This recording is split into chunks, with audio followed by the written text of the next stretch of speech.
Senhor presidente, o governo Michel Temer, que tem apenas 3 meses de existência, já tem demonstrado algumas medidas interessantes. Nesse momento está na China o ministro Blairo Maggi, visitando toda a região do Oriente ali, buscando abrir mercados para o Brasil, buscando, nesse momento, a geração de emprego, buscando, enfim, uma saída.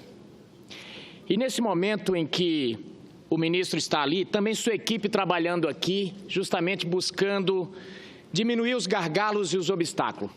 E por falar em obstáculo, eu não poderia deixar de fazer justiça aqui a um grande ministro que nós tivemos, que era o ministro Armando Monteiro, nosso senador e companheiro aqui, que quando da sua gestão, mesmo na época eu era oposição, elogiava sua postura, porque era uma postura sem preconceito, bem naquela filosofia que certa vez Ronald Reagan disse: entre países não existem amizades, existem interesses comerciais. E o ministro, mesmo trabalhando num governo que tinha um viés ideológico bolivariano, que se afinava com alguns países e com outros não, ele buscou os interesses do Brasil. Por isso, senador Armando, quero lhe fazer essa homenagem, porque Vossa Excelência começou essa discussão da convergência regulatória, de buscar tirar as barreiras que obstacularizavam o comércio entre Brasil e Estados Unidos. Porque talvez muitos pensem que as barreiras só sejam tarifárias, só sejam sanitárias, mas existem muitas outras, senhor presidente Telmário Mota. Existem barreiras subliminares, algumas de normas diferentes, e foi justamente essa facilitação que buscou o ministro fazer, sem preconceito algum, buscando interesse nacional e buscando mercados para o Brasil. E isso é que gera emprego, que gera divisas. Por isso, deixo aqui também esse registro que não podemos simplesmente dizer que, assim como não podemos admitir que fala que daqui para frente é o caos, também não podemos dizer que os que passaram não fizeram coisas bem feitas. Cada um deixa a sua contribuição. Eu queria fazer esse registro muito importante para a vida nacional, que foi o trabalho do ministro Armando Monteiro ali no Ministério do Desenvolvimento. Nós passamos por um momento agora, após impeachment, um momento doloroso. Ninguém, nem mesmo os que estavam na oposição, desejavam que o Brasil passasse por esse momento. Embora tenha a retórica de dizer, olha, aqueles que perderam a eleição queriam que terminasse o governo. Não é verdade. Ninguém queria isso. Queria que a presidente terminasse o seu mandato, que o Brasil resolvesse seus problemas, mas infelizmente não foi assim que aconteceu. A própria população foi para as ruas e não teve como aquele governo continuar. Nesse momento, o que a gente tem que buscar não é mais o retrovisor. Nós temos que buscar um grande pacto nacional, um grande pacto de reconstrução para que o Brasil possa ir à frente. E aí passa aquele momento em que, quando você tem um paciente que está em extrema gravidade de saúde, tem que tomar remédio, e nem sempre esses remédios são doces. Às vezes os remédios têm que ser amargos. Nesse momento, vem para a responsabilidade do Congresso Nacional a aprovação de medidas difíceis, medidas que até o próprio ministro Joaquim Levy já aventava que precisavam ser aprovadas. São reformas difíceis, e é por isso que eu me preocupo quando alguns, simplesmente na busca do discurso do quanto pior melhor, tentam insuflar as massas, já plantando a cultura do medo.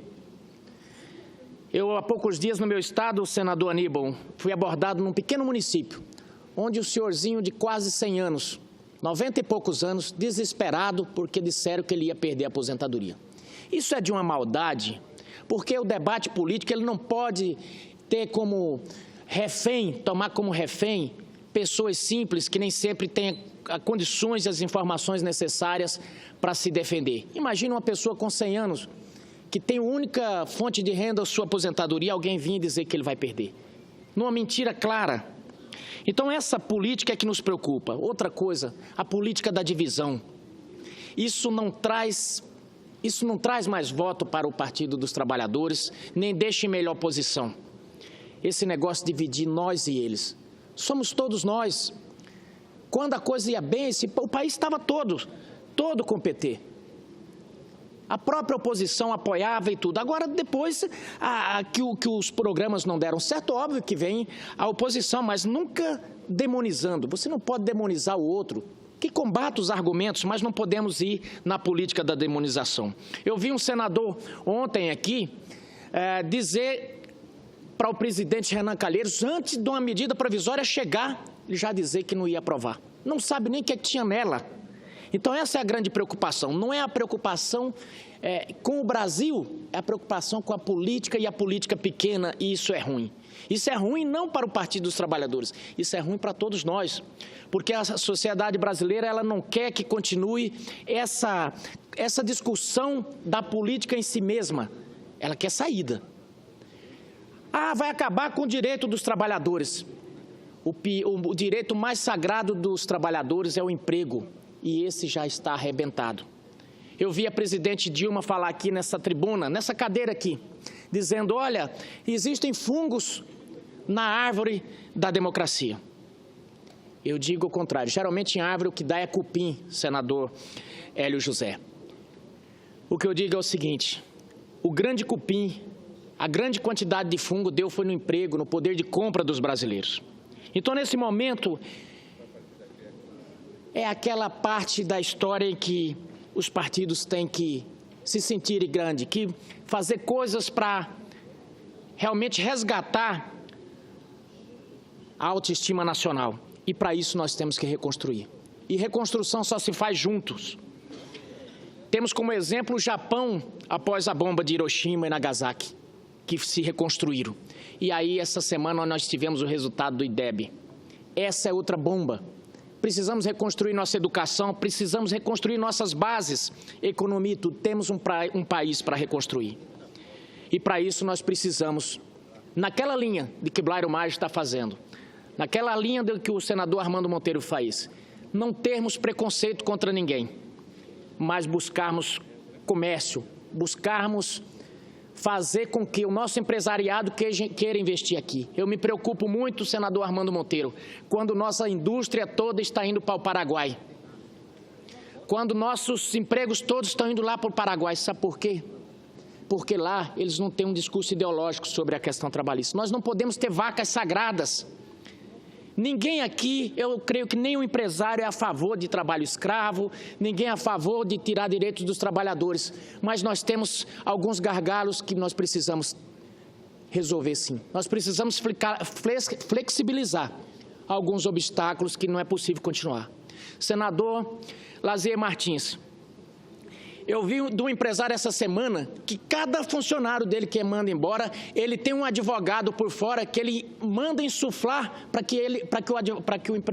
que o empregado entre na justiça, senador Armando Monteiro, para que se resolva de uma vez por todas, para ele acertar aquilo na justiça, porque ele disse que está cansado de acertar todos os direitos certinhos e ser demandado depois vezes e vezes na justiça. Quer dizer, nós não podemos compactuar que quem dá emprego seja tratado como bandido. E aí, de repente, eu ouço, sempre que falo desse assunto aqui, você é um chaveirinho do grande empresário, do grande capital. Não sou. Sou simplesmente um sujeito que nasceu no sertão de Caicó, de uma família muito pobre, mas que meu pai ensinou a não ter preconceito contra quem tem dinheiro, a não ter preconceito contra quem produz empregos. E nós precisamos avançar nesse debate. Concedo com muita honra a palavra ao senador Armando Monteiro. Meu caro senador Zé Medeiros, eu quero agradecer a Vossa Excelência essa referência generosa que Vossa Excelência faz ao trabalho que fizemos lá no Ministério do Desenvolvimento, Indústria e Comércio. E creio que Vossa Excelência, tirando algumas apreciações, vamos dizer, de natureza política, eu teria que sublinhar que o que fiz no Ministério, eu fiz com o apoio fundamental da presidente, porque, à época, essas iniciativas foram sempre respaldadas pela presidente. Mas eu queria ficar com a parte do pronunciamento de Vossa Excelência que me parece muito importante, que é a necessidade da gente se despir de certos preconceitos. Alguém já disse bem, é mais fácil desintegrar o átomo do que quebrar um preconceito. E o Brasil só vai avançar se nós tivermos a capacidade de dialogar amplamente, no sentido de fazermos e construirmos uma visão minimamente convergente sobre essa agenda de modernização institucional do país. E saiba, Vossa Excelência, que para essa agenda de interesse do país, eu estarei sempre alinhado, independentemente das posições políticas circunstanciais. Me congratulo com o pronunciamento de Vossa Excelência e agradeço mais uma vez as referências que Vossa Excelência fez ao nosso trabalho. Muito obrigado pela parte, senador Armando Monteiro. Ao passo que quero registrar a presença aqui no plenário de 2 deputados do meu estado, o deputado federal Adilto Saquete, o deputado Nilson Leitão, também conhecido carinhosamente como Nilson Pepa, e o nosso vice-governador Carlos Favro, presidente do meu partido no estado, que muito nos honra com a sua presença. Mas, para finalizar, senhor presidente, também tem uma agenda que eu estou vendo ser muito criticada aqui, que é a agenda da privatização. No Brasil começou a demonizar alguns termos. Então, privatização, de repente, virou outra vaca sagrada que parece que fala em privatização é algum crime, como se fosse um crime de lesa pátria. E isso atrapalhou tanto que a presidente Dilma, quando precisou fazer algumas concessões, privatizar alguns setores, teve que fazer as chamadas privatizações envergonhadas, que era aquela coisa híbrida. O nosso estado mesmo foi prejudicado com algumas rodovias porque fez o sistema híbrido, o governo não teve como arcar com a sua parte, e aí acabou atrapalhando todo o investimento e hoje a população acaba pagando pedágio numa rodovia lá, que até agora não foi duplicada porque falta a contrapartida do governo. Mas são esses os desafios que se impõem e que nós precisamos avançar. Até porque estamos sentados nesse momento em cima de uma bomba onde os municípios dos estados, senador Telmário Mota, estão com extrema dificuldade de honrar seus compromissos. E aí me preocupo porque não se vê um horizonte muito próximo para ajudar nessa situação e cada vez mais a gente vê que as pautas políticas às vezes se sobrepondo aos reais interesses da nação. Por isso fica aqui esse meu apelo para que a gente possa sair desse conflito, virar essa página e passarmos cada um a reconstruir sua história política, mas acima de tudo, preocupado com as reais prioridades que é o interesse do Brasil. Muito obrigado, senhor presidente.